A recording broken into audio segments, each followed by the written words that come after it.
Darius Hub. Magandang umaga guys. So Friday ride again. Humid na naman. As usual, humid pa rin, 80%. So ang ating program ngayon ay 5 minutes zone 1, 5 minutes zone 2, 5 minutes zone 3, 5 minutes zone 1, tapos 30 kilometer. Tapos 10 minutes zone 1 uli, and then cool down. So bahala na kung anong gawin natin ngayon. Pero bahala ko ngayon mag-relax. Gawa ng ano kagabi nag-swim kami. Pagod ako ngayon, kaya ramdam na ramdam ko yung ating katawan ngayon. Bagsak. Kaya kita ko na lang yung kaya natin, yung gagawin natin ngayon. Alright. Pag may humataw dito, bahala na sila. Pero yung 30 km zone 3 lang naman yun. Lang. Baka pagod nga kagad tayo ngayon, gawa ng humid. So ano lang kaya, palaban lang natin sa sarili natin. Okay. See you later.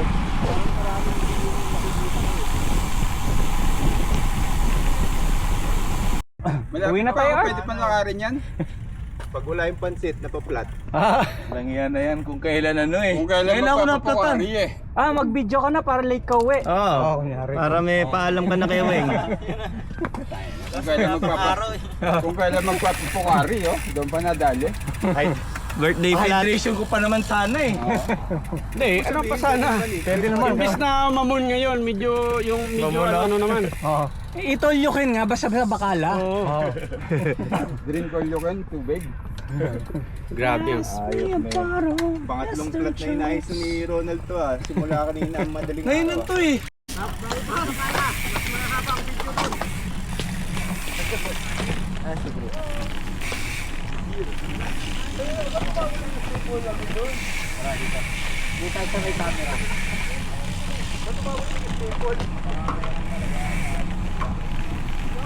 Alright, naplatan tong birthday boy. Naplatan ngayon. Kaya 2 kilometer pa lang kami. So ngayon, back to riding na. Puro reklamo na sa atin ni Garmin. Hindi na tayo sumusunod sa program. Garmin, basta mahalaga na kapag ride. Coach Garmin.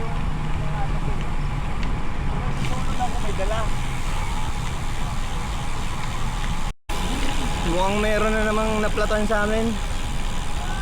So, mukhang flat day today. Ikan natin.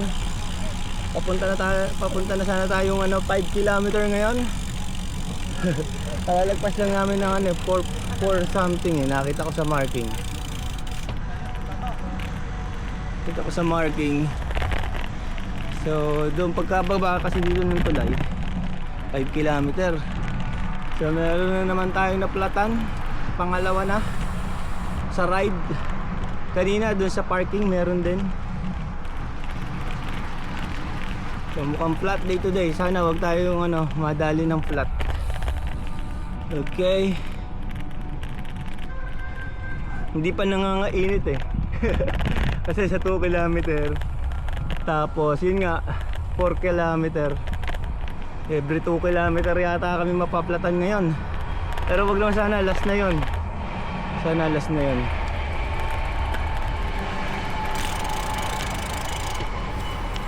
So guys, on the go na kami ngayon. 5 kilometer. Si JD pala yung naplatan sa amin. So pang-4 na plat na.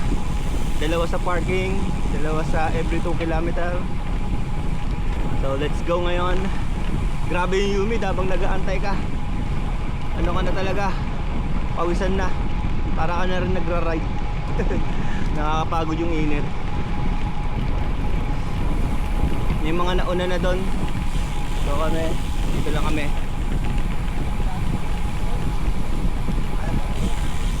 So guys, tapos na yung zone 2, 5 minutes. So dito naman tayo sa zone 3, 5 minutes. Grabe yung grabe yung humid. Sobrang nakakapagod. Ang init ng pakiramdam namin. Ganito na nga lang yung takbuhan, pero napakahirap. Hirap talaga. Sa zone 3 tayo ngayon. Nasa zone lang tayo, 1.9. Layo natin ah. Let's go, let's go.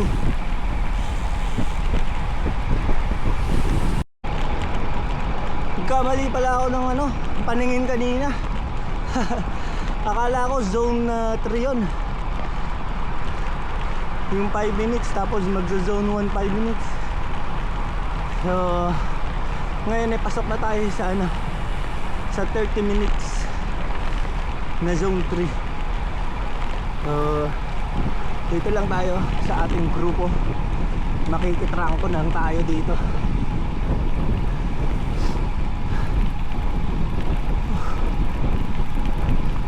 Sakto na to, zone 3. Sabi kasi nagmadali rin nag-ano ko kanina eh. Kinuha ko kasi yung zone 3. Kala ko loob ng 5 minutes yun eh. Nakalagay na pala rito 30 minutes na. So nakatapos na pala tayo ng 20 minutes kanina pa. Alright. Ito lang yung grupo natin ngayon. Kasi may nauna ng iba kanina. Gawa ng may dalawang naflatan. Kaya yan, maliit na grupo tayo ngayon.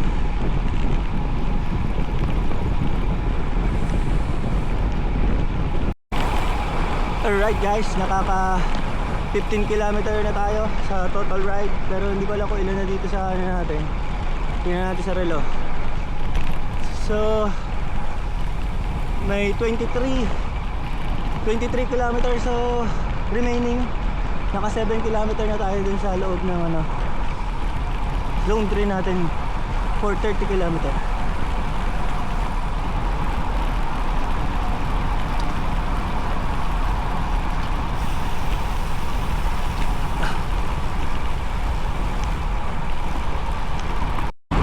Alright guys, naka 20 kilometer na tayo ngayon sa ating program. May 18.3 kilometer remaining. Sigurado pagdating sa dulo, nag-aano tayo, babalik pa tayo ng konti kasi sigurado kulang 20. Parang sakto lang or konting-konti lang. Pero kung hanggang Bacala, nasakto na yan. Grabe, sobrang init ngayon talaga. Parang naulit lang yung video natin. Sabi ko kada pakita ko sa inyo, sobrang init. Pero sobrang init talaga. Sobrang humid. Nakakainis na yung humid. 3 weeks na tayong dinadali.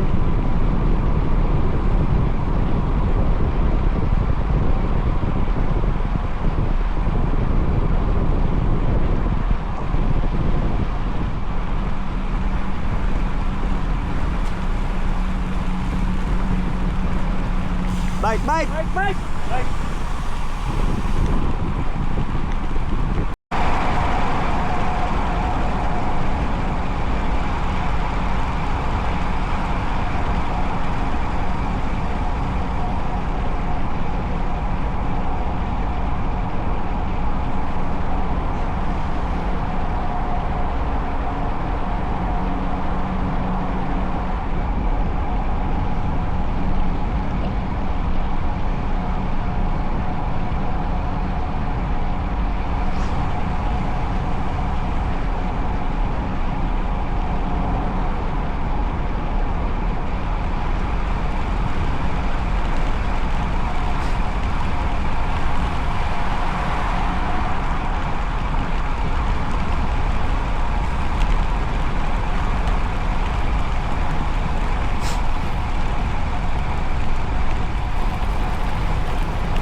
Alright, nakalagpas na tayo ng 25 kilometer.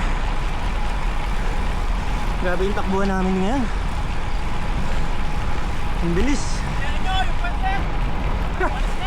Hinahabol daw kasi yung pansit sa bakala, baka mapanis. Kaya ang bilis nila.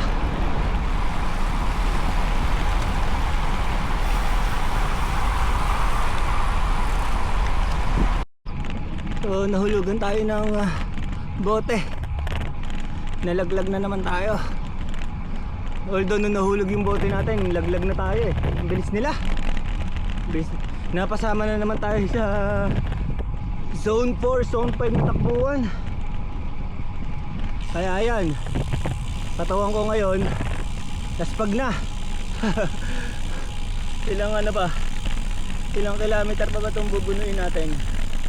Pero malamang magpahinga na ako doon sa ano 9 kilometer. So lumagpas tayo ng 29 mark.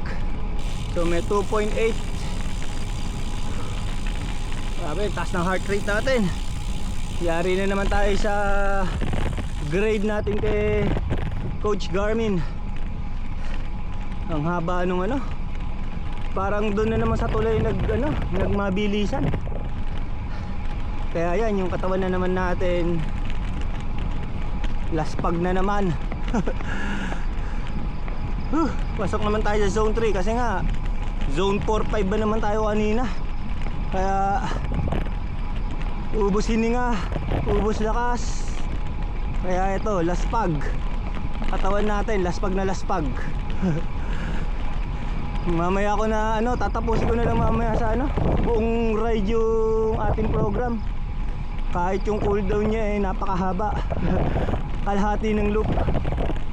So pahinga na lang tayo dito. Depende kung makapahinga tayo ng maganda hanggang dulo, hanggang sa kilometer 32, pwede mag-ride pa tayo. Kasi parang bibigay na yung katawan ko.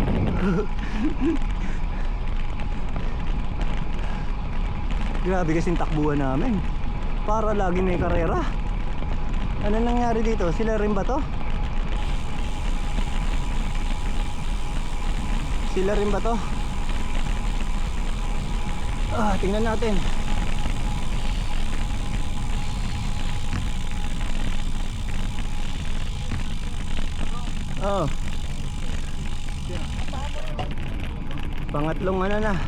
Pangatlong flat sa ride. Oh my god, sabi ko pa naman, panalangin ko pa naman kanina, wala nang maflatan. Pero talagang flat day ngayon, sana wag tayo.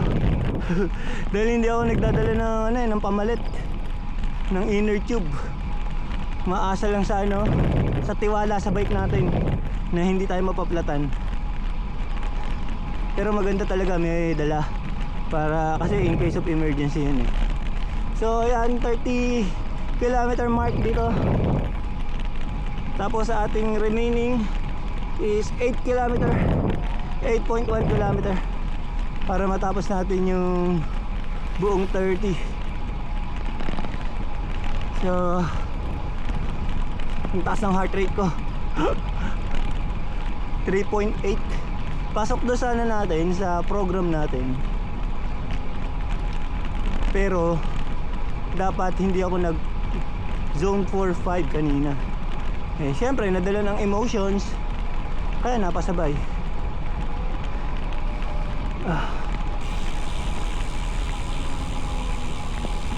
So guys, nandito na tayo sa 32.8 kilometer. Pero kukumpletuhin ko na lang yung yung 30 kilometer natin, kahit sobrang bagal ko na. Kasi pasok naman tayo sa zoning natin, zone 3. So balik tayo, kumpletuhin natin. Ilan ba yung remaining natin dito? So remaining is, hindi pa tayo hindi pumasok yung plates. Remaining natin ay 5.3 kilometer. So balik tayo ng 2.5 kilometer para matapos na natin yung 30 kilometer. At nasa zone 3.6 tayo ngayon. sobrang taas, di ba? Dahil sa sobra ng haba nung haba nung zone 4 and 5 natin kanina. Gawa ng nagpadala tayo sa emotions. Kasalanan ko yon dahil hindi naman natin sila ka-body system, tapos matutulin sila, sumabay tayo ng tulin, hindi naman natin zoning, so which is mali. So pagkakamali natin yon dahil nagpadala tayo sa kanila. Lagi ko naman nasasabi yon na huwag tayong magpadala sa kanilang mga emotions. Huwag tayong magpadala sa kanilang mga bilis. So mali natin yon. Dapat nag-stick tayo sa zone 3. Minsan kasi pag nandun ka na, hindi mo na mapigilan yung sarili mo. Pero kung iisipin mo yung training mo, doon ka lang dapat. Masaya lang kasi bakit ba lagi akong ano-ano? Kasi ulit-ulit. Masaya kasi every week doon lang nakikita-kita sa mga ride, kaya nadadala talaga ng emotions.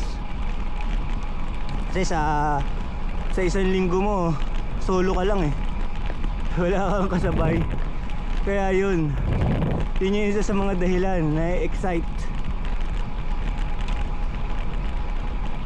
So zone 3.3, alright, pasok sa zoning.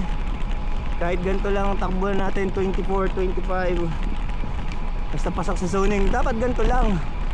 Kasi yung sinasanay natin dito yung endurance, hindi karera.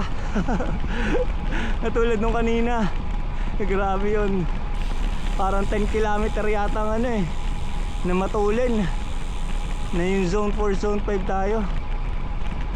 Kaya ayan, last pag.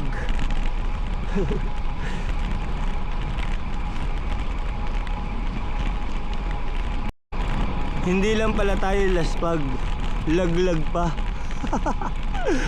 Ayan ang sinasabi kasabay ka sa mabibilis, madadala ka ng emotion, tapos laglag ka rin naman, edi wag ka na sumabay. hindi ka pa nalalaglag sa ride. Yan, dapat aral dapat sa sarili natin yan Ganun talaga life, parang buhay. Ganun talaga buhay, parang life. So ilan na lang, haba pa ba? Ngayon nagre-reklamo na kasi low daw ang ating heart rate. So 3.8, haba pa. Let's go. 32.8 na tayo. Punta na tayo ng Bacala. Ilang konti na lang tong remaining natin para matapos natin ng 30 km. So hindi na natin nagawa yung zone 3. Yan, 0.23 remaining. Ayan, sabi niya puro heart rate low, pero kasi yung pakiramdam ko laspag na, kaya ito nagbagal na lang. Laglag, laspag, yun ang kinalabasan ng hindi nasunod sa training. Yan ang mangyayari kapag hindi ka sumunod sa training. Yes, narinig na. Yan, nakatapos na tayo ng 30 km. So ngayon zone 1 for 10 minutes, pero mamaya na. Hindi ko na i-reset yung relo natin, hayaan ko ng ganun. Wala hindi ko matatapos yun kung halimbawa babalik pa uli ako. Kaya matatapos pala, kaso may iwan na tayo ng mga tropa natin. Kaya hahayaan na lang natin tong hanggang mamaya ang relo natin. Zone 1 for 10 minutes, tapos cool down na may na naman yun, speed. Kasi mapapasabay na naman tayo sa kanya. Hanap tayo ng kasabay mamaya na easy lang, yung hindi magmamadali. Yung nasasabayan natin laging naiinip. O dahil talaga matulin lang sila at laglag talaga lang ako. Yun lang yun. Kung masyadong masyadong maraming sinasabi, Darius, talagang laglag ka lang. Alright, dito na tayo sa Bacala. Nandito na lahat sila. Kasi nga laglag tayo, kaya yan, huli. Kaya bumalik tayo, di ba? Kaya ganun. Alright.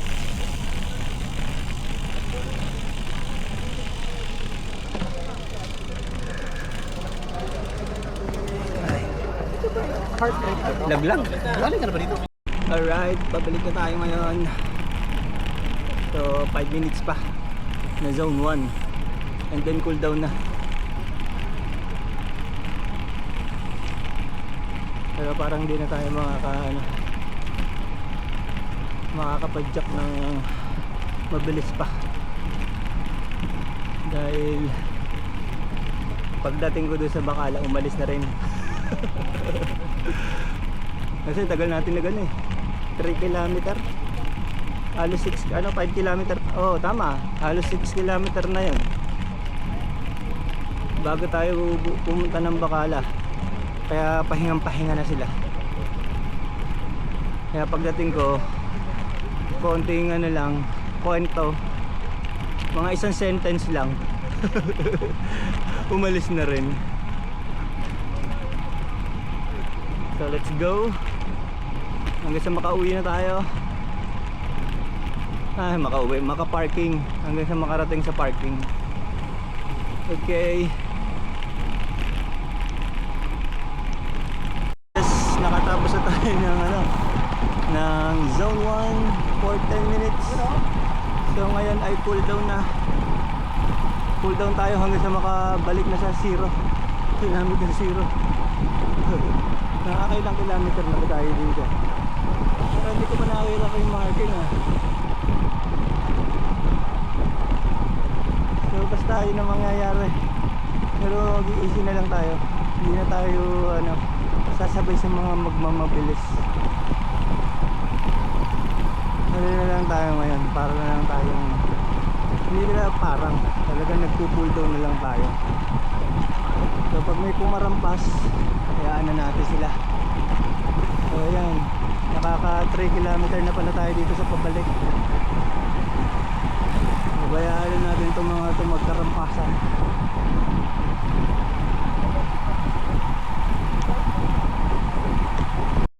Alright guys, naka 50 kilometer na tayo ngayon. 50.3 pala sa relo natin. Siguro kakalakad natin kanina kaya nagkaroon ng ng 0.3, pero dun sa by computer is 50.1. So magzo-zone 2 lang tayo hanggang sa makabalik tayo sa kilometer 0. Kung ma-hold natin yung zone 2. Kasi baka mamaya pagod na rin ako. Hindi malamang mag zone 1 lang tayo. Pero talagang yung klima ngayon sobrang humid talaga. Buti na lang wala yung araw, hindi masyadong sikat na sikat. Pero yung feeling ko nung last 2 weeks ba o last week, yung may araw na tapos humid pa. Kaya mas malupit yun. Kaya ngayon nagpatawad pa siya. Hindi pa masyadong yung araw. So mag easy lang tayo ngayon. Total naman cool down na to At saka isa pa nga, wala na tayong lakas. Nauna na yung mga mabibilis. Nandun na sila sa peloton. Tayo nagpaiwan na tayo. Relax time na lang tayo, relax time. Pero alam ko nandito sila sila Arnold tsaka si JD. Ewan ko, hindi ko na napansin kung nasa likod natin o nasa kasama sila ng peloton. Pero malaman na lang natin, malamang abutan na lang din nila ako. Pero yan, nasa tayo 134, 135 zone 2. Konti na lang lalagpas na. Magsa-zone 3 na tayo. So dyan na lang tayo maglalaro hanggang sa makabalik tayo sa 0. Alright. Malamig na tapos Alright, naka 60.7 na pala tayo. Kasi nag-chichismisan ride na kami dito eh. Ni JD at saka ni Arnold. dapat sabaw talaga no? Pagkataas ng larong gano'n. Kinekwenta niya. Cup noodles. Kinekwenta nila yung experience nila sa Ironman. Ito kasi si JD, siya yung bida dun sa Ironman na na video. Bida-bida ka. Siya lang ang puro salita ron. Bida-bida. Pang international lang nito eh, ang video nito eh. Nagkwekwentuhan namin dito yung mga experience sa Ironman. Ironman sa Salala, Ironman sa Subic, yun yung mga pinag-uusapan namin. Itong dalawang kasama ko, Ironman to. Full Ironman. Ironman JD at saka Ironman Arnold. So kami, ito, easy na lang kami dito. 3 linggo na akong humid ride eh. Sila, 4 na pala sila. Naalala ko, wala akong video nung isang beses kasi di ba nasira yung ko? Yung may gumagasgas sa gulong ko. Mali lang pala yung lagay ko ng gulong. Kaya pala umuwi ako. Masyadong gilid. Yan. Saan yun? Sa quick release dapat yan, no? Kasi isa, sumunod sa likod ko eh. Oo. Yeah, 65 kilometer na. Konti na lang siguro, makakarating na kami sa finish line. Konting tiis na lang. Pero yung heart rate ko tumaas na rin. Nag zone 3 na ako. Pero babagal lang naman kami 28 ang takbuhan namin. Pero kasi yun na nga sumasakit na yung ng araw. Medyo lumiliwanag na. Masakit na sa balat.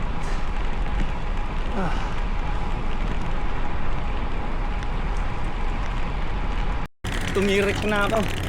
Kailangan ko na magtubig. Dinamay ko si Arnold. Sobrang init eh. Kukuha muna kami ng tubig dito. Baka malamig. At saka para makapagbuhos. Sobrang daspag ako. Tingnan mo, di na makapag-jack. Naglakad na lang ako.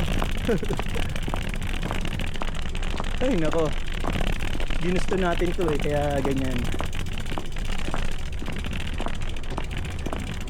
Sana may tubig at saka malamig. Kaya tayo, sumakay tayo sa bike. Ay.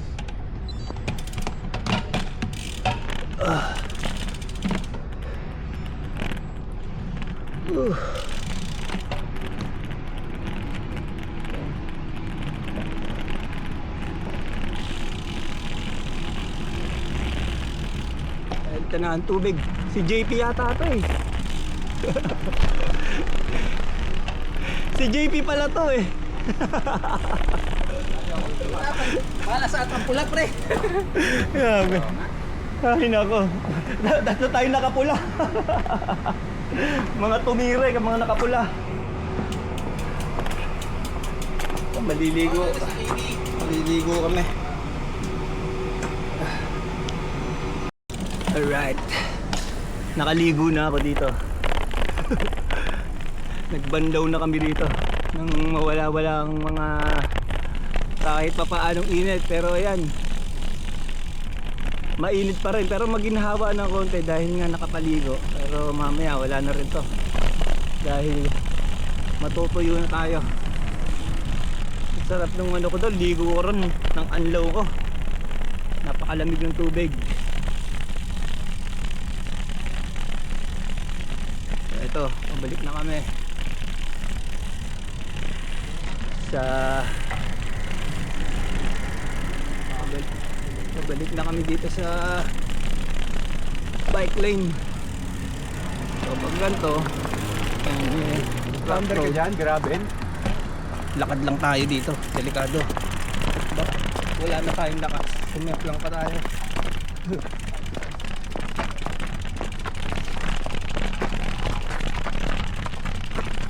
Na ano na rin ako dito dati. Sasemplang na ako ito sa HIA, yung dulo. May ganito rin. Tapos pagka na, tapos madisgrasya ka pa. Doon na tayo sa safe. Ay. Wala pa lang. 5 kilometer na lang. Mahaba-haba pa rin yun. Makalang ako eh, no? At least nakaligo. Na-pression tayo, pression. Let's go. Ito na tayo sa bike lane.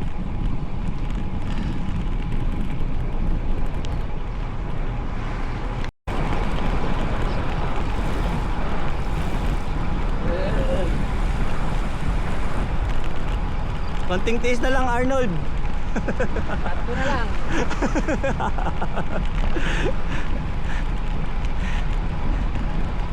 Tinatawanan na lang namin ng init. Hindi talaga pwedeng rumatrat. Ganito pa na? Oo, ubos na talaga rito. Hindi kaya. Matakso kami.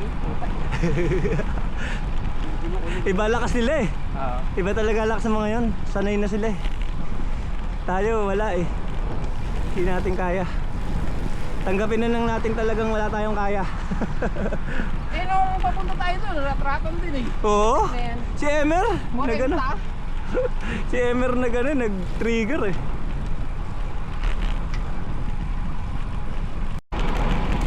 Ito pa yung isang dinamay natin.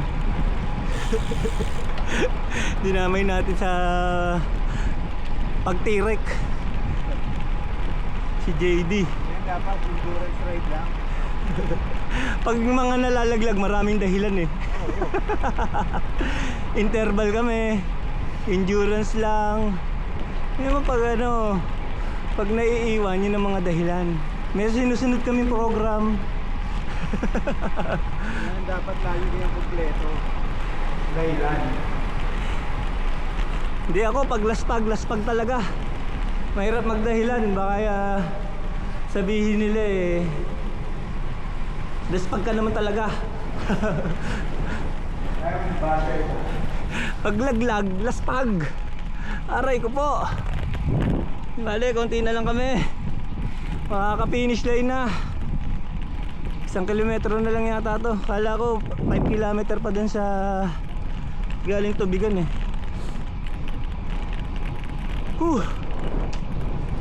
Di na lang. Makaka-survive na kaming 4. Di bale si JD hindi naman talaga ano yan. Dinamay lang namin. Yes. Ito na yung huling konting elevation.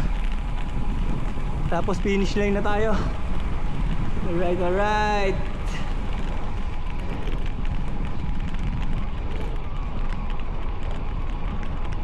Yes guys, dito na tayo sa kilometer 0. Nakatapos din tayo. Di ba nga, sabi ko dati, papasaan pa at matatapos mo rin. Kahit laspag ka na. Kasi no choice ka na eh, kundi umuwi. So, dito na tayo. Natapos natin. Nakailang kilometro ba tayo? Ano ba nakalagay dyan? So 73.35. Alright na tayo.